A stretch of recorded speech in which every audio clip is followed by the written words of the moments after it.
May. Hindi nawawala ang pagpag sa, hindi malaman, sa center spring or clutch lining ng huling diagnose.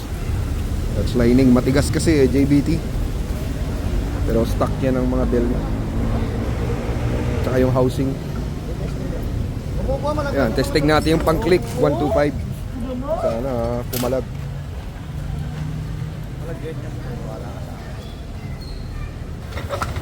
Yun. Oh, tang ina mo. O yeah, huwag mo na, binigyan mo yung JBT mo na. Nawala nga.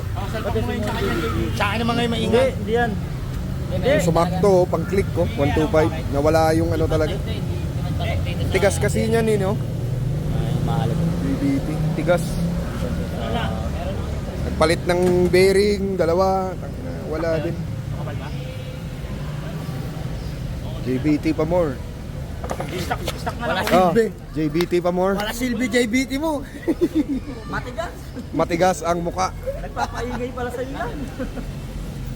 Pangit pala sa PCX. Problema kasi stock yung housing niyan dapat set talaga. Dapat set. Kasi that time na pinagawa ko nung May, wala nang choice sa shop Ayun, natanggal yung ingay. Ano? Tigas. Stock housing. So ayan Binilik natin yung clutch lining ng PCX.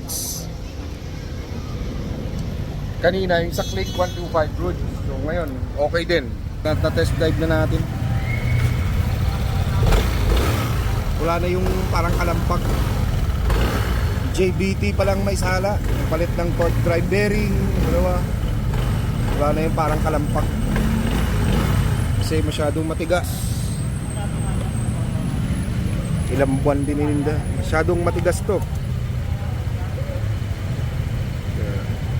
TBJ number 1.